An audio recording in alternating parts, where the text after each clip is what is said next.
Hola, ¿qué tal mis amigos de Cafema Noticias? Muy buenas tardes. Iniciamos cobertura informativa de equipo en este lunes 7 de marzo del 2022, cuando se cumplen exactamente 12 días desde el inicio de los ataques de Rusia a Ucrania. La escalada de tensiones entre ambos países sigue generándose con alta fuerza y nosotros estamos conectados ahora mismo en vivo y en directo para llevarles a ustedes las últimas informaciones que se conocen en este día y a esta hora. Es importante destacar que ya iniciaron la tercera ronda de negociaciones entre las delegaciones. Estamos a la espera y expectativa de ver cuáles van a ser los acuerdos. Acuerdos que recordemos que durante el fin de semana se intentaron realizar los primeros cumplimientos de esos acuerdos, como era el corredor humanitario, los cuales se vieron impedidos debido a los ataques y combates registrados en la zona.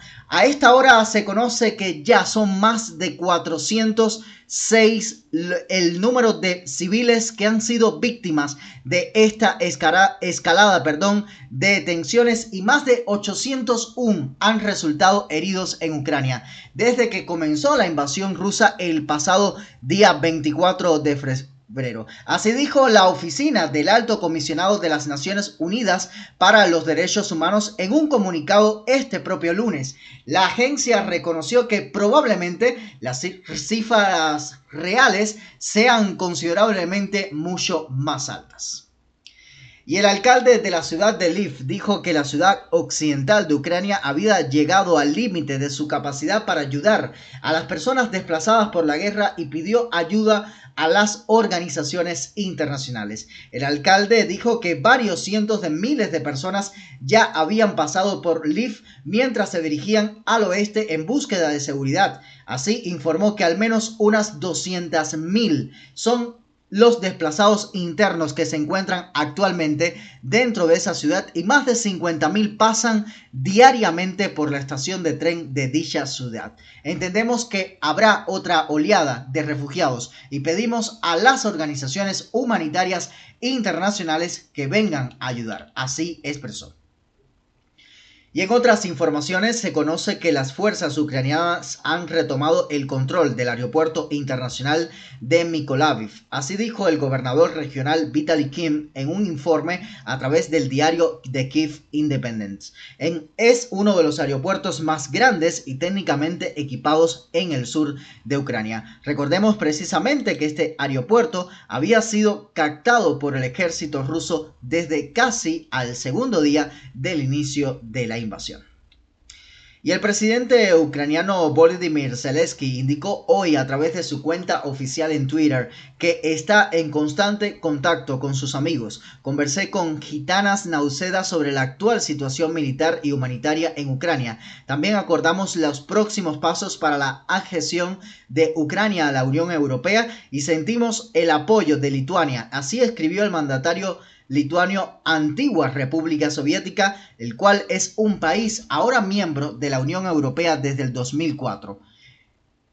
Y Ucrania ha engrosado la lista de países en guerra cuyo número se ha duplicado durante la última década. Lamentó así este lunes el presidente del Banco Mundial BM. David Malpass calificó de horror la situación de Ucrania desde el comienzo de la invasión rusa hace más de 12 días e insistió en que este y otros conflictos bélicos mermen los esfuerzos para acabar con la pobreza en todo el mundo. Estimamos que al menos 23 países, que entre todos suman una población de más de 850 millones de personas, se enfrentan actualmente a conflictos de intensidad media a alta. Así afirmó en el foro sobre fragilidad dedicado este año al desarrollo y a la paz en tiempos inciertos. Su número se ha duplicado en los últimos 10 años y esto ha provocado flujos masivos de refugiados. Y el fabricante estadounidense de aviones Boeing anunció hoy que suspendió sus compras de titanio a Rusia, donde está instalado su principal proveedor BSMPO Avisma, y aseguró tener stock suficiente y otras fuentes para obtener el producto utilizado en la construcción de aviones. El grupo no dio informaciones sobre el estatus de la sociedad que mantiene con esa institución creada desde el año 2006. Y el primer ministro de Canadá anunció hoy nuevas sanciones contra 10 ciudadanos rusos cercanos al Kremlin a raíz de la invasión injustificada de Ucrania por Rusia. En una rueda de prensa conjunta en Londres con sus homólogos británicos y holandés, el primer ministro canadiense Justin Trudeau, Boris Johnson y Mark Rutte se dirigen a una rueda de prensa conjunta en el número 10 de Downing Street en Londres.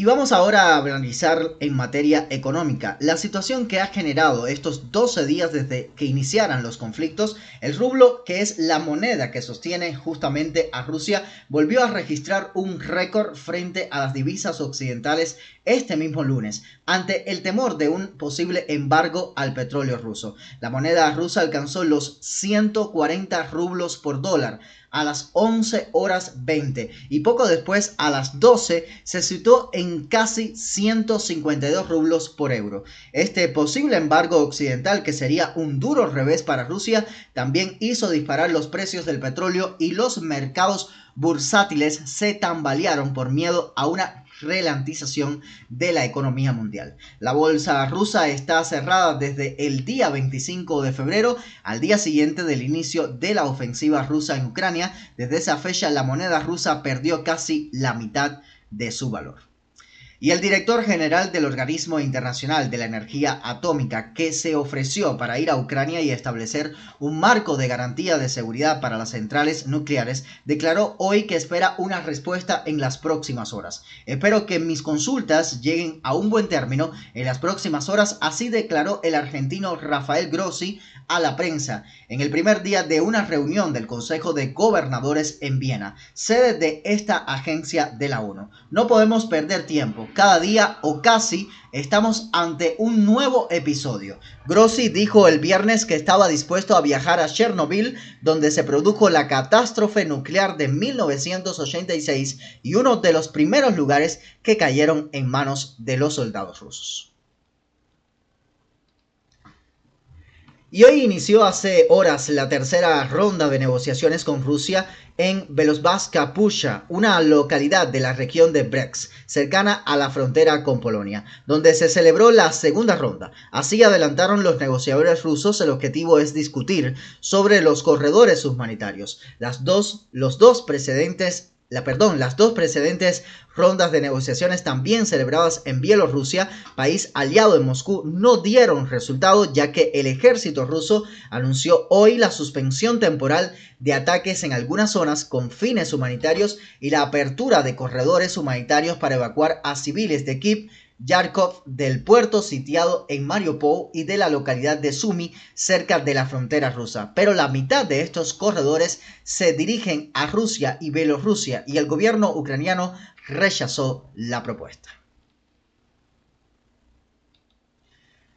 Y los negociadores ucranianos llegaron a Bielorrusia para una nueva ronda de diálogo que está previsto empiece en los próximos minutos. Los negociadores rusos también dijeron que se discutirá sobre los corredores humanitarios, los cuales han sido un fracaso durante un fin de semana que se ha mantenido bastante activo.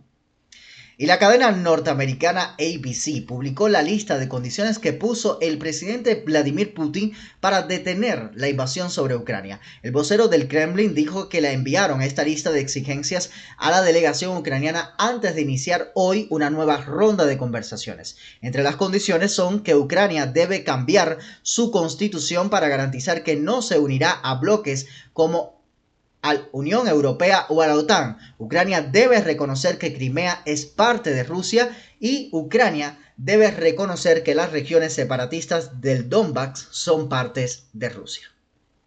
Y el presidente francés Emmanuel Macron denunció el cinismo moral y político de su par ruso Vladimir Putin, que propone corredores humanitarios a los habitantes de varias ciudades de Ucrania para llevarlos a Rusia. Todo esto no es necesario, es de un cinismo moral y político que me parece insoportable, así dijo el jefe de Estado francés en extractos difundidos de una entrevista que debe emitir la cadena LCI. Para Macron, lo que se necesita no son solo corredores que están inmediatamente amenazados. No es este discurso hipócrita que consiste en decir vamos a proteger a la gente y llevarlos a Rusia.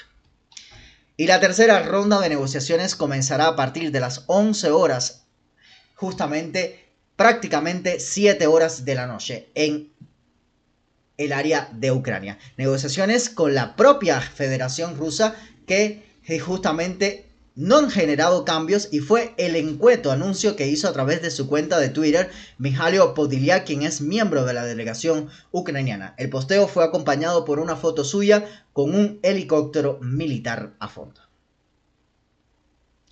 Y el ministro de Relaciones Exteriores turco anunció que el jueves se reunirá con sus homólogos rusos y ucranianos Sergei Lavrov y Dmytro Kuleba, respectivamente, en Antalya, en el que sería el primer encuentro entre ambos responsables desde que empezó la guerra. Turquía ha organizado un foro diplomático de 3 días al que invitó a Lavrov, que confirmó su presencia el pasado fin de semana. Así aseguró el gobierno turco, que también quería convencer a su par ucraniano. La reunión tendrá lugar en la ciudad de Antalya y el funcionario manifestó que espera que ese encuentro constituya un punto de inflexión y un paso importante hacia la paz y la estabilidad en Ucrania.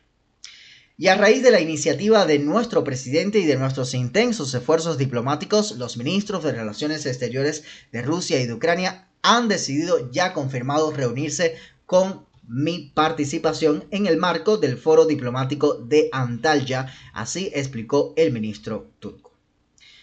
Y ya ascendió a 1.7 millones de personas que huyeron de Ucrania desde que comenzó la ofensiva militar rusa el pasado 24 de febrero. Así reportan los principales datos de las Naciones Unidas. Polonia recibió a la mayor cantidad de ellos, con alrededor de más de 1 millón de evacuados.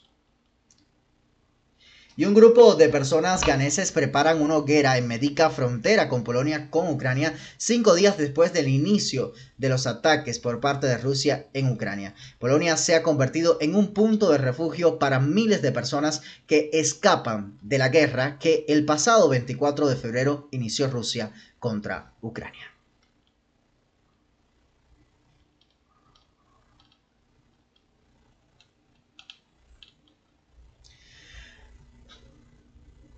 Amigos, y a esta hora estos son los principales destaques que compartimos con todos ustedes a través de la señal de Café en Noticias. Continúe con nuestra programación, tenemos mucha más información dentro de nuestras políticas del día. A esta hora el destaque más importante es que ya inició la tercera ronda de negociaciones entre las delegaciones de Ucrania y Rusia, mientras que también en otros reportes el presidente Zelensky actualizó que ya se había recuperado el aeropuerto internacional de Ucrania. Justamente recordemos que este aeropuerto fue una de las primeras tomas hechas por el ejército ruso desde el inicio de esta ofensiva. También se conoce que ascendió a 1.7 millones el número de refugiados y Polonia alberga el mayor número, con casi más de 1 millón. Se prevé en cifras extraoficiales que, si esta tensión continúa entre ambos países, pudiera alcanzar los 4 millones en menos de un mes. Y estas son las informaciones más destacables a esta hora. Usted continúe con nuestra señal, déjenos su like, compartan, suscríbanse, no olviden aplicar la campanita de notificaciones y, por supuesto, siempre alertas y pendientes a Café Noticias. Primeros y precisos estamos para compartir con ustedes nuestra señal informativa, en vivo, siempre con ustedes.